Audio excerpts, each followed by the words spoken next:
The sound of glass shattering against hardwood echoed through Porter's saloon as Tabitha Zimmerman pushed through the batwing doors, and every conversation in the room died like a candle snuffed between wet fingers.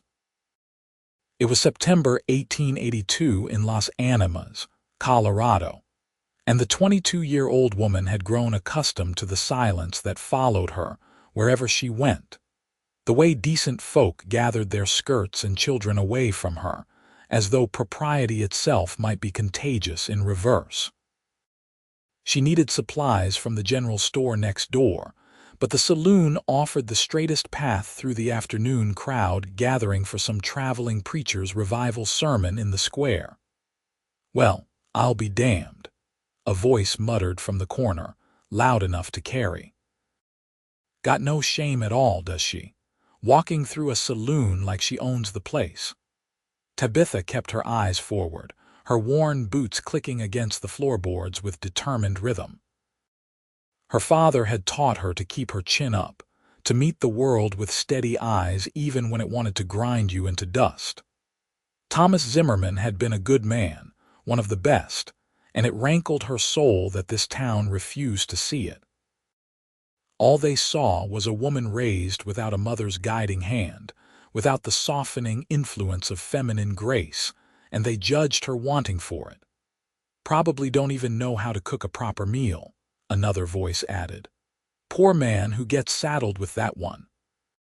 She was halfway across the room when a chair scraped back, and a tall figure rose from a table near the window. Tabitha's peripheral vision caught the movement, registered the worn leather vest and the glint of afternoon sunlight on a belt buckle, but she kept moving. She had learned not to engage, not to give them the satisfaction of seeing her flinch. "That's enough." The voice was low, calm, and carried an authority that made several men shift uncomfortably in their seats. "You all got nothing better to do than run your mouths about a lady going about her business." Tabitha's steps faltered despite herself. She turned slightly to see a man in his mid-20s standing with his hands resting easy on his hips, his dark hair curling slightly beneath a dusty hat. His face was weathered from sun and wind, angular and strong, with gray eyes that held something she rarely saw directed her way: respect. "Lady," one of the men at the bar scoffed. "That's Tabitha Zimmerman. Everyone knows she was raised by her father alone after her mama ran off when she was barely walking. Ain't no proper lady there, just a girl who learned cowboy ways instead of Christian ones." The stranger's jaw tightened, but his voice remained steady. "Her father was Thomas Zimmerman, wasn't he? The man who broke horses for half the ranches in this valley, who never missed a debt payment, never shorted a handshake, and died trying to save 3 men trapped in that mine collapse last spring." The saloon had gone even quieter, if that was possible. Tabitha found herself frozen, her heart beating hard against her ribs. She had not expected anyone to defend her, and certainly not a stranger who spoke of her father with such specific knowledge. "Well, yeah, but that don't change the fact that the girl's peculiar," the first man muttered, though his conviction had weakened considerably. "He did a fine job on his own," the stranger continued, his eyes moving to meet Tabitha's for the first time. Something passed between them in that moment, a recognition that transcended words. Raised a woman with enough backbone to walk through a room full of jackals without flinching. That takes more character than most men in here will ever have. Tabitha felt heat rise to her cheeks, not from shame but from something else entirely, something unfamiliar and unsettling. She managed a slight nod in the stranger's direction before forcing her feet to move again, carrying her through the back door and into the afternoon sunlight. Her hands were shaking as she crossed to the general store, and she could not entirely blame it on anger anymore.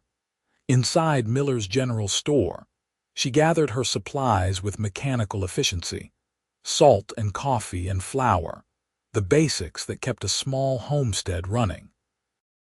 Her father's ranch, now hers alone, sat 3 miles outside of town, manageable but barely so. She had sold off most of the horses after his death, keeping only the 4 she could handle herself and the breeding mare that had been his pride.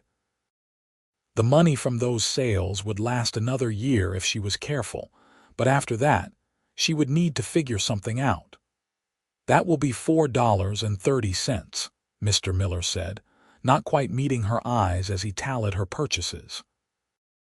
He was not cruel like some of the others, just uncomfortable, as though her presence reminded him of some failure in the social fabric he preferred not to examine too closely. Tabitha counted out the coins carefully, aware of every cent. As she reached for her parcels, the bell above the door chimed and that same steady voice from the saloon said, "Let me help you with those." She turned to find the stranger standing in the doorway, hat in hand now, revealing more of that dark hair and the lines around his eyes that came from squinting into distant horizons. Up close, he was even taller than she had realized, broad-shouldered in the way of men who made their living through physical work. "I can manage," she said, her voice coming out more defensive than she intended. "Never said you couldn't." He stepped forward anyway, reaching for the heavier sack of flour. But there's no harm in making things easier when help's offered freely. Mr. Miller was watching them with undisguised curiosity, and Tabitha knew this would be all over town by sunset. Still, the flour sack was heavy, and she had 3 miles to walk leading her horse. Pride was one thing, stupidity another. "Fine," she said shortly. "My horse is tied out front." They walked in silence to where her bay mare waited patiently at the hitching post. The stranger loaded her supplies into the saddlebags with practiced efficiency, his movements economical and sure. When he finished, he stepped back and regarded her with those steady gray eyes. "Name's Harrison Oliver," he said. "Most folks call me Harry. I'm working at the Double R Ranch, about 5 miles east of town. Been there since May." That explained why she had not seen him before. The Double R was on the opposite side of Las Animas from her property, and she avoided town as much as possible. Still, something nagged at her about his earlier words in the saloon. "You knew my father," she said, making it a statement rather than a question. Harrison nodded slowly. "Met him twice. First time was when I was looking for work, and he pointed me toward the Double R, said they were good people and needed hands. Second time was 3 days before the mine accident. We got to talking about horses, and he mentioned his daughter who could gentle a colt better than most men twice her age." His expression softened. "He was proud of you, Miss Zimmerman. Wanted to make sure I knew that." Tabitha's throat tightened unexpectedly. In the month since her father's death, no one had spoken to her of his pride, only of the impropriety of her situation. The town ladies had made their concern clear. A young woman living alone was scandalous, but they would not dream of inviting such a creature into their homes. The church had offered charity, the kind that came wrapped in judgment and expectations of grateful submission.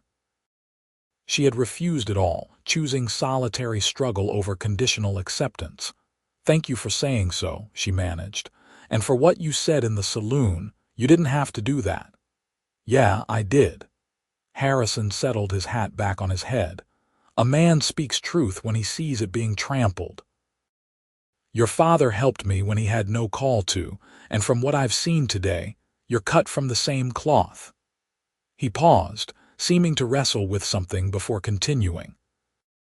"Look, I know this ain't proper and you got no reason to trust me, but if you ever need help with anything out at your place, heavy lifting or horse work or just an extra hand, you send word to the Double R. No strings, no expectations. Just one neighbor helping another."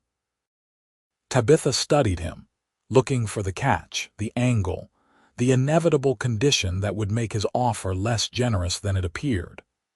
But Harrison Oliver's face showed only sincerity, and something in her chest loosened just slightly. "I'll keep that in mind," she said, knowing she would never take him up on it but appreciating the gesture nonetheless. She mounted her mare and headed out of town, feeling his eyes on her back until she turned the corner past the church.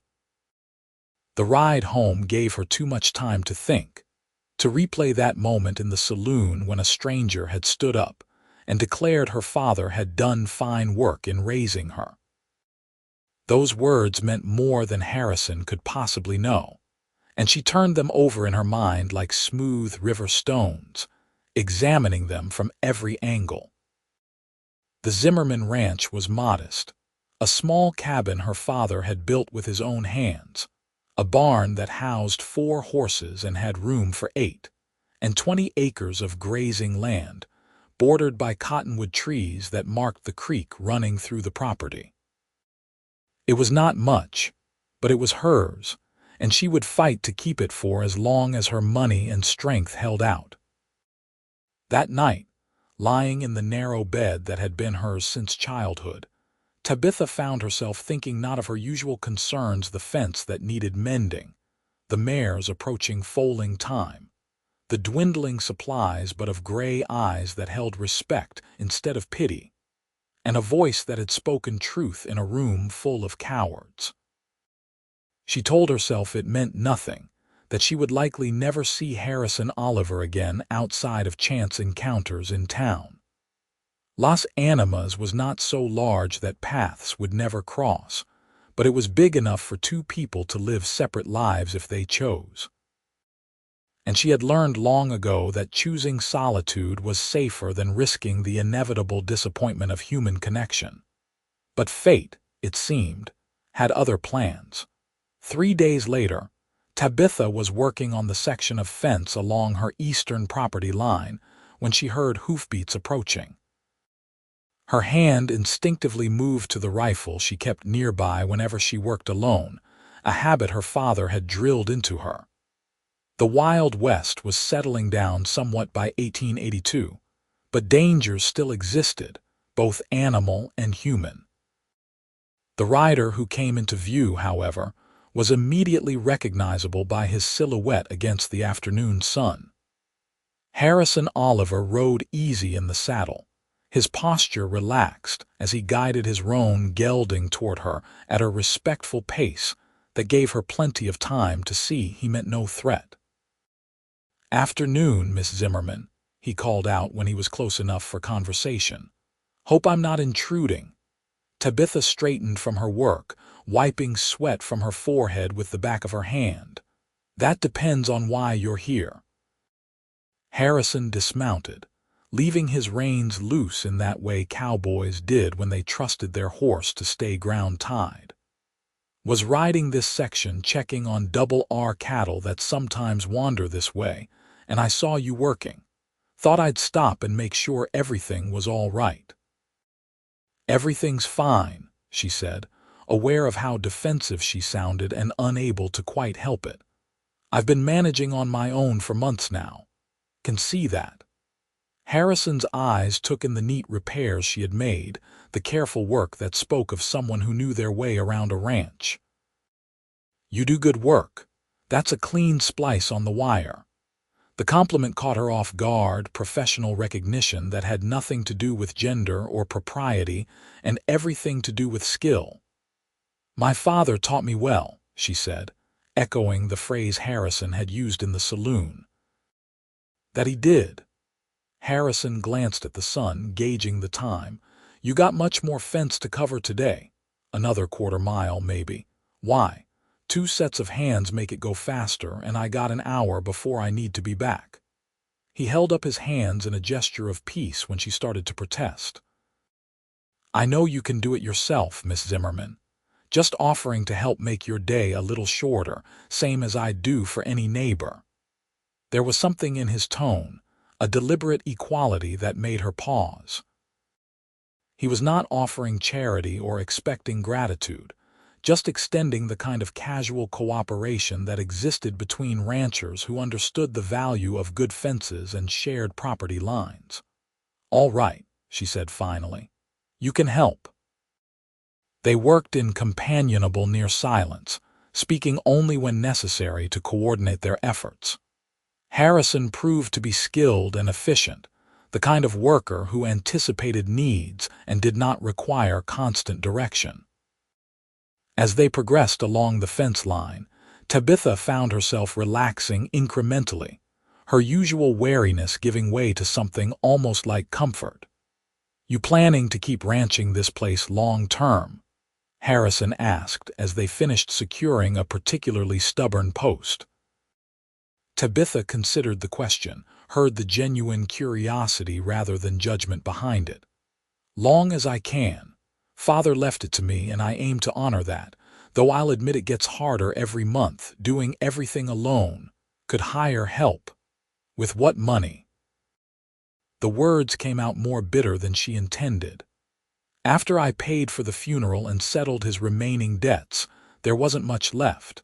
I sold most of the horses to keep going, but that money won't last forever."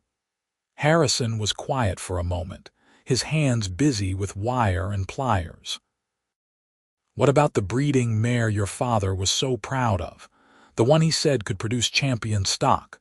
Daisy. She's due to foal in about 6 weeks." Tabitha felt a familiar mix of hope and anxiety at the thought. "If the foal's good quality and I can sell it in a year or so, that would help." "But it's a gamble, and I need money before then." "Could take on some horse-breaking work," Harrison suggested. "Plenty of ranchers around here need horses gentled, and if you're as good as your father said, they'd pay decent for it." "They'd have to be willing to hire me, which means admitting I might know what I'm doing." Tabitha shook her head. "You saw how folks are in town. They think I'm some kind of aberration because my father raised me to be useful instead of ornamental."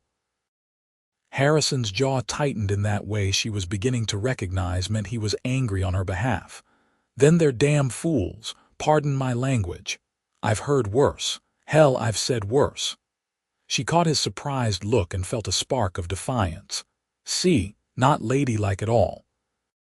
The church ladies would have conniptions. To her surprise, Harrison laughed, a genuine sound that seemed to surprise him as much as it did her. "The church ladies need to get out of town more often, see how real people live. There's nothing wrong with a woman who knows her own mind and speaks it plain." They finished the fence as the sun began its descent toward the western horizon, painting the sky in shades of amber and rose. Harrison gathered his tools and prepared to mount his horse, but he paused before swinging into the saddle. "Miss Zimmerman, I got a proposition for you, and I want you to hear me out before you say no." Tabitha tensed, waiting for the other shoe to drop, for the conditions and expectations she had known were coming. "The Double R has 3 young horses that need breaking," Harrison continued. "The owner's regular trainer broke his leg last month and won't be back to work for another 2 at least. I mentioned you to Mr. Richardson, told him about your reputation and your father's training. He's willing to give you a try if you're interested. Pay would be $10 a horse, same as he paid his regular man.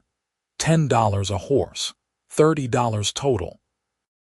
That would buy her another 3 months of supplies, maybe 4 if she was careful. But the catch hung unspoken in the air between them. "What did you have to tell him to make him willing?" she asked quietly. "What did you promise?" Harrison met her eyes steadily. "I told him the truth, that Thomas Zimmerman trained his daughter well, and that I'd seen her ranch and her work and both were quality. That's all. No promises, no guarantees beyond my word that you knew what you were doing. If you take the job and do good work, that speaks for itself. If you decide you don't want it, that's your choice and no hard feelings." Tabitha searched his face for deception, for the hidden motive, but found only sincerity. It was almost harder to accept than outright manipulation would have been, because it meant trusting not just Harrison but herself, her own abilities and her father's training. "I'll do it," Harrison said. she said before she could talk herself out of it. "When does he want me to start?" "Monday, if that works for you. You can come to the ranch in the morning and I'll introduce you to Mr. Richardson and show you the horses." "Monday," she agreed, feeling something like hope flutter in her chest, fragile and dangerous. Harrison smiled then, a genuine expression that transformed his weathered face into something approaching handsome. "Good. I'll see you then, Miss Zimmerman. Tabitha," she heard herself say, "if we're going to be working together, you might as well use my given name." "Tabitha," Harrison repeated, as though testing the shape of it. "Then you should call me Harry. Harrison's too formal for folks who have mended fence together."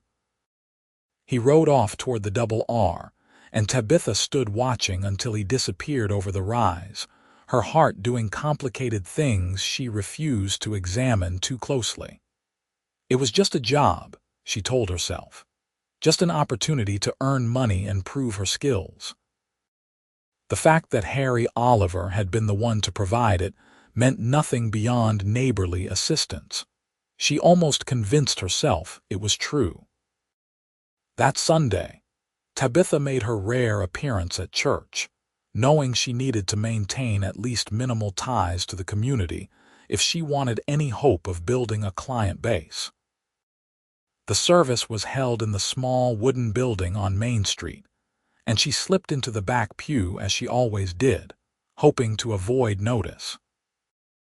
The sermon was about the importance of proper Christian families, delivered by Pastor Williams with pointed glances toward various members of the congregation, who had apparently fallen short of God's expectations.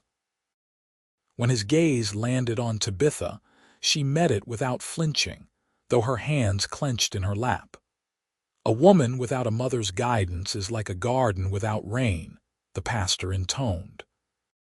"She may have strong roots, but she lacks the softness, the bloom that makes her suitable for the life God intended." Tabitha felt the familiar burn of anger and humiliation, but she kept her face neutral, refused to give them the satisfaction of seeing her affected. She was preparing to leave as soon as the final hymn ended when a voice spoke up from the middle pews. "Begging your pardon, Pastor, but I'm not sure I agree with that assessment." Heads turned in surprise toward Harry Oliver, who had apparently attended service at the Las Animas church for the first time. He stood with his hat in his hands, respectful but firm. "The Bible says you shall know them by their fruits," Harry continued. "Seems to me a woman who runs a ranch on her own, who honors her father's memory by maintaining what he built, who works harder than most men I know that's bearing good fruit. The softness you're talking about, that's not what matters. What matters is character and strength, and the courage to stand tall when the world tries to grind you down."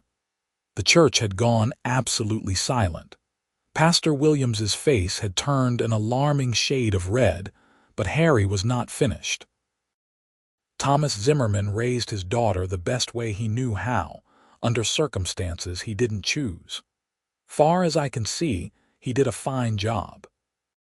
Maybe instead of criticizing what we don't understand, we should be thanking God for people who do what needs doing, regardless of whether it fits our narrow expectations. He sat down then, and Tabitha realized her eyes were burning with unshed tears. No one had ever defended her like this, publicly and without hesitation. The congregation was murmuring among themselves, scandalized and intrigued in equal measure. She left before the service officially ended, unable to bear another moment of their stares. But she waited outside, standing in the shade of a cottonwood tree until Harry emerged. He saw her immediately and walked over, his expression uncertain, as though worried he had overstepped. "You didn't have to do that," Tabitha said when he was close enough. "You'll make yourself unwelcome in this town defending me. Then it's not a town worth being welcome in." Harry's jaw was set in that stubborn line she was learning to recognize. "I meant every word I said in there. Your father did right by you, and anyone with eyes can see it. Why do you care?" The question burst out of her before she could stop it. "You barely know me. We've met all of twice, and now you're putting yourself out on my account. Why?" Harry was quiet for a long moment, and when he spoke, his voice was low and honest. "Because when I first came to Las Animas, I was about at the end of my rope. Lost my family's ranch in Texas to drought and debt, spent 6 months drifting and wondering if I had any purpose left. Your father took one look at me and saw something worth salvaging. He didn't know me from Adam, but he pointed me toward work and told me this was good country for a man willing to start over." He met her eyes. "2 days later, he died saving those miners, and I never got to thank him proper. Figured the least I could do was look after the daughter he was so proud of." Tabitha felt something crack open inside her chest, some wall she had built to protect herself from further loss. "He would have liked that you remembered." "I aim to do more than remember." Harry glanced back at the church, where people were starting to emerge. "Come on, let's get you home before that crowd decides to share their opinions." They walked to where their horses were tied, and Harry insisted on riding with her back to her ranch, despite her protests that it was unnecessary. The journey passed in comfortable silence, and when they reached her property line, he tipped his hat in farewell. "I'll see you tomorrow morning at the Double R," he said. "And Tabitha, don't let them make you doubt yourself. You're exactly who you're supposed to be." That night, sleep eluded her as her mind replayed the day's events. She kept returning to the moment when Harry had stood up in church, his voice steady and sure as he proclaimed her father had done fine work. It meant something, those words, more than just defense or charity. They represented recognition of her struggle, validation of her choices, acknowledgement that she was not the failure this town had decided she must be. Monday morning arrived clear and bright, and Tabitha dressed carefully in her working clothes, sturdy pants and a button-up shirt that scandalized the town ladies, but were practical for handling horses.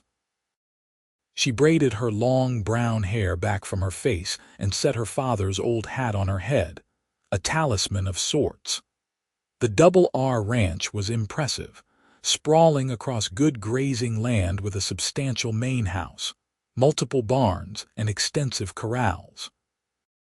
Tabitha felt a pang seeing what a successful operation looked like, remembering her father's dreams of expanding their own modest spread. But she pushed the emotion aside and focused on the task ahead. Harry was waiting by the main corral as promised, and his face lit up when he saw her approach. "Right on time. Come on, I'll introduce you to Mr. Richardson." The owner of the Double R was a weathered man in his 60s with sharp blue eyes that assessed Tabitha thoroughly. "So you're Thomas Zimmerman's daughter. Harry here speaks highly of your skills." "My father trained me well, sir," Tabitha said, meeting his gaze directly. "I can handle your horses if you give me the chance to prove it." Richardson nodded slowly. "Fair enough. 3 horses, $10 each, paid when the work's done to my satisfaction. They need to be saddle broke and responsive, no rough treatment, same as I'd expect from any trainer. You think you can manage that?" "Yes, sir." "Then let's see what you got." Richardson led her to a corral where 3 young horses milled about, 2 geldings and a filly, all about 2 years old. They were good-looking animals with clean lines and intelligent eyes, the kind that would fetch decent prices once properly trained. Tabitha spent the first hour just observing them, noting their personalities and quirks, the way each one moved and reacted to stimuli. Harry watched from the fence rail, not interfering but present, a silent support she found oddly comforting. When she finally entered the corral, moving slow and calm, speaking in the low, steady voice her father had taught her, the horse's ears pricked forward with curiosity rather than fear. She spent the rest of that first day just building trust, letting them approach her, getting them comfortable with her presence and touch. "You've got patience," Richardson observed as the day drew to a close. "That's good. Too many trainers try to rush it." "Patience makes for better horses," Tabitha replied, something her father had said 1,000 times. She rode home that evening feeling the pleasant ache of good work, her mind already planning the next day's approach. Harry had offered to escort her back to her ranch, but she had declined, needing some time alone with her thoughts. But as the days progressed, Tabitha found herself looking forward to the mornings at the Double R, and not just because of the horses. Harry always managed to find reasons to be near the corral where she worked, and their conversations during breaks began to extend beyond simple pleasantries. "Where'd you grow up before Texas?" she asked one afternoon, sitting on the fence rail while the horses rested in the shade. "Missouri, originally," Harry said, leaning against the post beside her. "My parents had a small farm, but my father died when I was 16 and my mother followed within the year. I went to Texas to work for my uncle's ranch, learned the cattle business from the ground up. When he passed, he left the ranch to me, but I couldn't keep it going alone through the drought. Lost everything 3 years back. I'm sorry. That must have been hard, losing everything you worked for." It was. For a while there, I wasn't sure I had the heart to start over. Harry looked at her with an expression she could not quite read. "But being here, working the Double R, meeting folks who remind me why I loved this life in the first place, it's helped me remember who I am." "And who is that?" Tabitha asked softly. "A man who believes in honest work, in standing up for what's right even when it's not easy, in building something that matters." He paused. "A man who respects a woman with the courage to do the same." Their eyes met and held, and Tabitha felt heat rise to her cheeks that had nothing to do with the Colorado sun. She looked away first, suddenly aware of how much she had come to value these moments with Harry, how his presence had become the highlight of her days. By the end of the second week, Tabitha had all 3 horses accepting saddles and responding to basic commands. Richardson was impressed enough to tell several other ranchers about her work, and she found herself fielding inquiries about future training jobs. Word was spreading that Thomas Zimmerman's daughter knew her business, and the quality of her results spoke louder than the town gossips. "You're going to make a real go of this," Harry said one evening as they watched the sunset paint the sky purple and gold. "I can feel it." "Maybe," Tabitha allowed, "but I couldn't have done it without you giving me this chance. Harry, she struggled to find words for the gratitude and something more that swirled in her chest. "Thank you for everything. You don't need to thank me." Harry's voice was rough with an emotion she could not name. "Tabitha, these past couple weeks, getting to know you, watching you work, you're the most remarkable woman I've ever met. Strong and skilled and so damn stubborn about proving yourself, and he stopped, seemed to wrestle with himself, and Tabitha's heart was pounding so hard she was certain he could hear it. "What?" she whispered. "You just what?" Harry turned to face her fully, and the intensity in his gray eyes made her breath catch. "I find myself thinking about you when I should be working, wondering what you're doing, if you're all right, if you're eating enough, because I know you forget when you get focused on a task. I look forward to seeing you every morning like it's Christmas and my birthday rolled into one. And I know it's too soon, and I got no right after knowing you such a short time, but Tabitha, I think I'm falling in love with you." The world seemed to tilt sideways. Tabitha gripped the fence rail, her knuckles white, as she processed words she had never expected to hear directed at her. Love. Harry Oliver, this good and decent man who had defended her and believed in her and stood beside her without asking for anything in return, thought he was falling in love with her. "That's impossible," she said, but her voice shook. "You don't really know me." I know you get up before dawn to check on your horses. I know you take pride in doing things right even when no one's watching. I know you're loyal to your father's memory and fierce about protecting what's yours. I know you're scared of being hurt but brave enough to keep trying anyway. Harry took a step closer. What else do I need to know? That I'm difficult, Tabitha said desperately. That I don't know how to be soft or sweet or any of the things men want in a woman. That I swear and ride astride and would rather mend fence than bake pies. Good thing I'm not interested in soft and sweet then. Harry's voice gentled. Tabitha, I'm not asking you to be anything other than who you are. That's the woman I'm falling for, the real you, not some made-up version that fits what society expects. I don't know how to do this, she whispered. My father never taught me about romance or courting. All I know is horses and hard work. Then we'll figure it out together.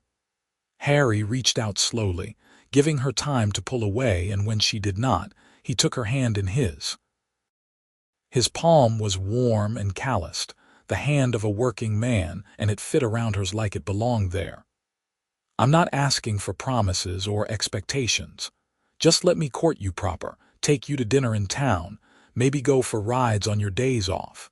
Let me show you what I see when I look at you. Tabitha stared at their joined hands, at the way Harry held hers with such careful reverence, and felt the last of her resistance crumble. She was tired of being alone, tired of being strong all the time, tired of pretending she did not crave exactly this, someone who saw her and valued her and wanted to be beside her. All right, she said quietly. You can court me. But Harry, if you hurt me, if this turns out to be some game or charity case, I don't think I'll recover from it. I won't. The promise in his voice was absolute. Tabitha, you're not a charity case or a game. You're the woman I want to build a life with if you'll have me. It was too much, too fast, and yet it felt exactly right. Tabitha squeezed his hand, allowing herself to hope for the first time since her father's death that maybe, just maybe, she did not have to face the future alone. Their courtship became the talk of Las Animas, though the gossip could not quite decide whether to be scandalized or intrigued. Harry made his intentions clear by escorting Tabitha to the town social on Saturday night, walking into the community hall with her on his arm, and daring anyone to comment. They danced together. Harry was surprisingly graceful for such a tall man, and he introduced her to several ranchers who expressed interest in her horse training services. You're making me respectable, Tabitha murmured as they swayed to a fiddle tune. I'm not making you anything, Harry corrected. Just helping folks see what was always there. Mrs. Henderson, the mayor's wife and chief arbiter of social acceptability, approached them during the refreshment break. Tabitha braced herself for criticism, but the older woman surprised her. Miss Zimmerman, I hear you're doing excellent work at the Double R. My husband has a mare that needs training. Would you be interested in taking on the job? It was the first time one of the town matrons had addressed her with anything approaching respect, and Tabitha felt Harry's hand tighten encouragingly on her waist. I'd be happy to discuss it with you, Mrs. Henderson, she said, keeping her voice level despite the triumph surging through her. By the time they left the social, Tabitha had 3 more training contracts lined up and a tentative invitation to the church ladies' quilting circle, which she had politely declined. Some bridges were better left uncrossed. You were amazing in there, Harry said as they walked toward where their horses were tied. Confident and professional, I was so proud I could have burst. I was terrified, Tabitha admitted, but you were there and that made it easier. Harry stopped walking and pulled her gently into the shadows between 2 buildings, away from the main street. Tabitha, I need to kiss you. Been thinking about it for days now, but I wanted to wait until you were ready. Are you ready? Her heart hammered against her ribs. She had never been kissed before, had never had the opportunity or interest.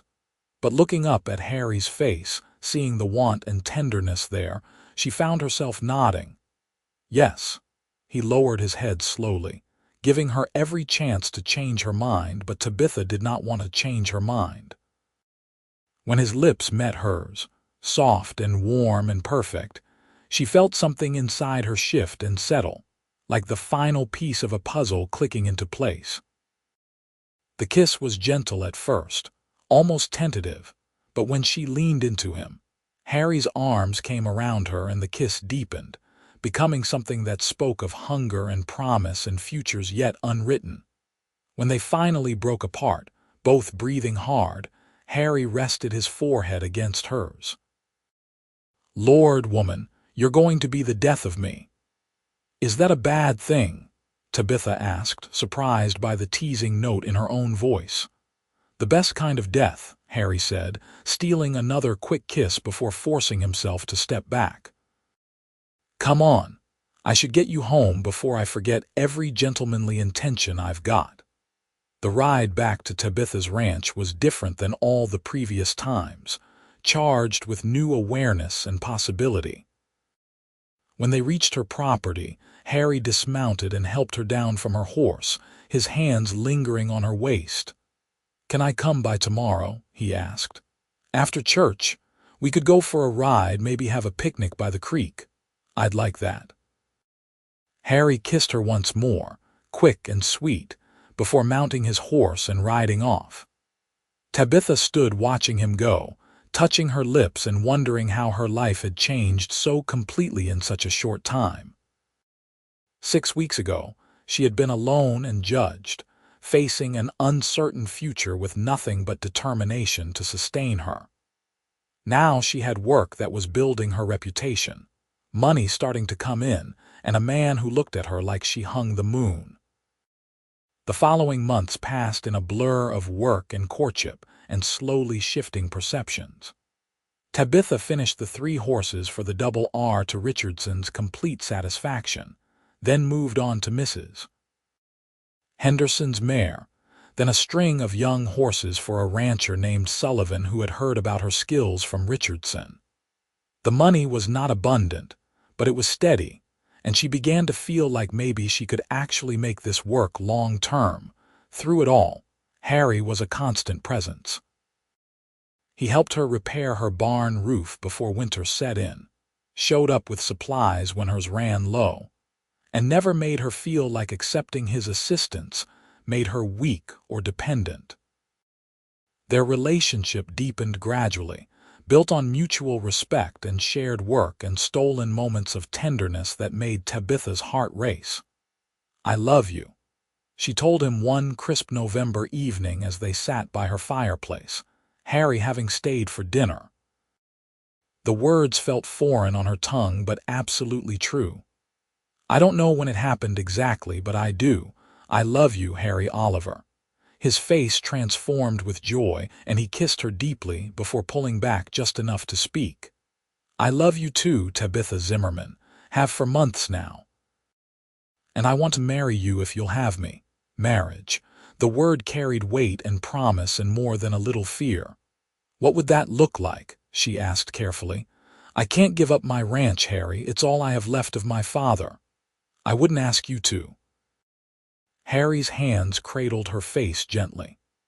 "I've been saving money, and I've talked to Richardson about buying that section of land adjacent to yours that the Double R has been trying to sell. If you say yes, we could combine the properties, run them together. Your horses and my cattle, building something that belongs to both of us." It was perfect, so perfect it made her chest ache. A partnership in every sense, combining their strengths and resources to create something neither could achieve alone. "Yes," she whispered. "Yes, I'll marry you."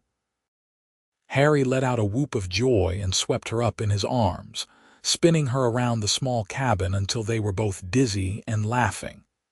He kissed her again, and this time there was promise in it, a glimpse of the future they would build together. They were married in the Las Animas church on a cold December day in 1882, with most of the town in attendance. Pastor Williams performed the ceremony with slightly better grace than Tabitha had expected, perhaps recognizing that public opinion had shifted in her favor. Or perhaps simply acknowledging that Harry Oliver was not a man to be trifled with when it came to defending his bride. "Do you, Harrison Oliver, take Tabitha Zimmerman to be your lawfully wedded wife?"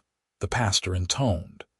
"I do," Harry said firmly, his eyes never leaving Tabitha's face.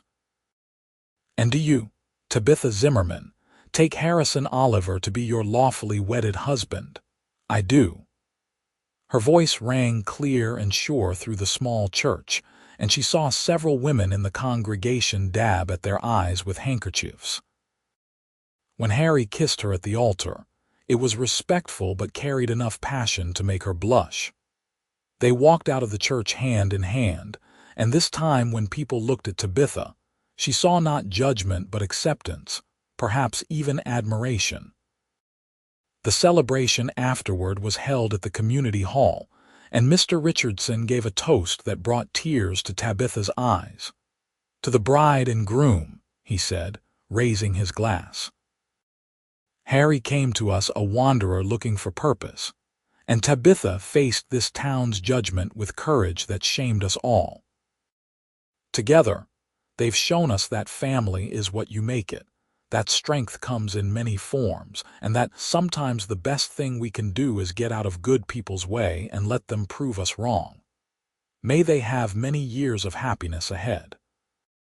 The crowd cheered, and Tabitha found herself pulled into hugs by women who had once crossed the street to avoid her. It was surreal and overwhelming and wonderful. That night, in the cabin that was now theirs together, Harry carried her over the threshold and set her down gently in the firelight. "Hello, Mrs. Oliver," he said, his voice rough with emotion. "Hello, husband." Tabitha reached up to touch his face, still marveling that this good man was now hers. "I never thought I'd have this. Someone who chose me, knowing exactly who I am." "You're easy to choose," Harry said, kissing her softly. "Now and every day for the rest of our lives." Their wedding night was tender and sweet, and occasionally awkward in the way of two people learning each other for the first time. But they laughed through the awkwardness and held each other close through the tenderness. And when dawn broke over the Colorado plains, Tabitha woke in her husband's arms feeling more content than she had ever imagined possible. The spring of 1883 brought new beginnings. Harry finalized the purchase of the adjacent land, and they spent their days working to combine the two properties into a cohesive operation. True to his word, Harry treated Tabitha as a full partner in every decision, valuing her opinion on everything from fence placement to which cattle to purchase. Her horse training business continued to grow, and by summer, she had more requests than she could handle. Harry helped when he could, but mostly he focused on building up their cattle herd, traveling to auctions and working with neighboring ranchers to ensure they had quality stock. "We're going to need help soon," Harry said one evening as they reviewed their finances. "The spread's getting too big for just the two of us to manage." "I've been thinking the same thing," Tabitha admitted. "Maybe we could hire a couple of hands, give them room and board plus wages." They put the word out, and within a month, they had hired 2 young men who were eager to learn and willing to work hard. Having help meant Tabitha could take on more training clients, and the money started flowing in more steadily. In September, Tabitha realized she had missed her monthly courses. She waited another month to be sure before telling Harry, wanting to be certain before raising his hopes. "I think I'm with child," she said one night over dinner, her heart pounding. Harry's fork clattered to his plate. "You're sure?" "As sure as I can be without seeing a doctor. My courses are 2 months late, and I've been feeling sick in the mornings." He was around the table in an instant, pulling her into his arms and holding her so tight she could barely breathe. "A baby. We're going to have a baby. Are you happy?" Tabitha asked, needing to hear him say it. Happy doesn't begin to cover it. Harry pulled back to look at her, his eyes bright with unshed tears. You've given me everything, Tabitha. A home, a purpose, and now a family. I love you so much it scares me sometimes. I love you too, she whispered. So much. Dr. Morrison confirmed the pregnancy the following week and estimated the baby would arrive in May of 1884. Tabitha continued working as long as she was able, training horses through her second trimester, before finally admitting that her growing belly made some aspects of the work too dangerous. Harry fretted over her constantly, which Tabitha found both endearing and occasionally frustrating. "I'm pregnant, not dying," she reminded him when he tried to prevent her from lifting a saddle. "I know, but I can't help worrying. You're carrying the most precious thing in the world." Their son was born on a warm May morning in 1884, after a labor that lasted through the night and into dawn. Tabitha gripped Harry's hand through every contraction, drawing strength from his steady presence, and when the baby finally emerged squalling and perfect, Harry wept openly. "He's beautiful," he said, kissing Tabitha's sweat-dampened forehead. "You're amazing. Look what you did." They named him Thomas Harrison Oliver, honoring the man who had raised Tabitha with such care and the man who had seen her worth when no one else would. Little Thomas had his father's gray eyes and his mother's determined spirit, evident even in those first hours as he nursed vigorously and protested every diaper change. "He's going to be a handful," the midwife predicted with a smile. "Good," Tabitha said, gazing down at her son with wonder. "The world needs more people who know their own minds." Life settled into a new rhythm after Thomas's birth. Tabitha gradually returned to work, training horses while Thomas napped in a basket nearby or while Harry watched him. Their ranch continued to prosper, gaining a reputation for quality horses and healthy cattle. Las Animas had transformed its opinion of Tabitha completely. The women who had once shunned her now sought her advice on everything from child rearing to running a household while managing business interests. Mrs. Henderson became an unexpected friend, confiding one afternoon that she had always admired Tabitha's independence but had been too concerned about social standing to show it. "I was wrong," the older woman said simply. "You showed us all what real strength looks like." In the summer of 1886, their daughter was born, a tiny thing with brown hair like her mother's and a surprisingly loud cry. They named her Sarah Rose, and she wrapped Harry around her little finger from the moment he held her. "I'm outnumbered now," Harry joked, watching Tabitha nurse Sarah while Thomas played with his wooden horses nearby. 3 against 1 in this family." "You love it," Tabitha said, and he could not deny it. The years flowed by, marked by growth and challenges and the deep satisfaction of work well done. They added more land, hired more hands, built a bigger house to accommodate their growing family. A second son arrived in 1888, named Robert after Harry's father, and then another daughter in 1890, christened Elizabeth Ann. Through it all, Harry remained Tabitha's greatest champion and truest partner. On their 10th wedding anniversary, they stood together on the porch of their ranch house, watching the sun set over land that stretched as far as the eye could see.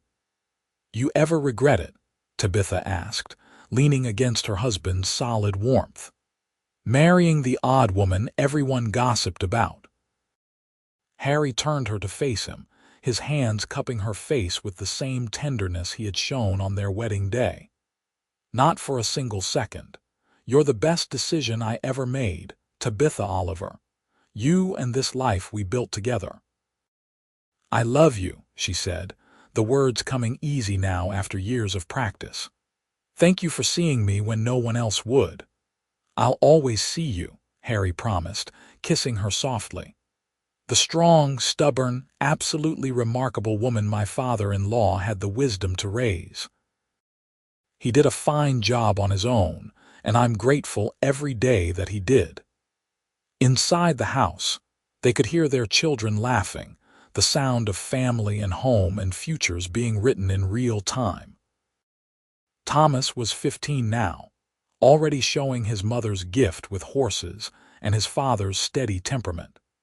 Sarah had just turned 11 and was developing into a fiercely intelligent young woman who questioned everything. Robert at 7 was all mischief and charm, while 5-year-old Elizabeth followed her older siblings around with devoted adoration. This was what Thomas Zimmerman had worked for, Tabitha realized. Not just raising a daughter who could survive on her own, but raising someone strong enough to build a life worth living, brave enough to accept love when it was offered, and wise enough to recognize that true partnership meant being seen and valued for exactly who you were. "Come on," Harry said, taking her hand. "Let's go have dinner with our family." They walked inside together, closing the door on the past and embracing the present, their love story written in hard work and mutual respect, and the knowledge that sometimes the greatest courage lies in opening your heart to someone who sees your worth when the rest of the world refuses to look. Las Animas, Colorado, had learned its lesson well. The girl who had been shunned for being raised by her father alone had become the woman the whole town admired, and the cowboy who had said her father did a fine job on his own had proven himself right in every way that mattered. Together, they had built not just a successful ranch but a legacy of strength and love that would endure for generations. And in the end, that was all anyone could ask for: a life well lived, a love well earned, and the knowledge that you had met the world on your own terms and emerged victorious.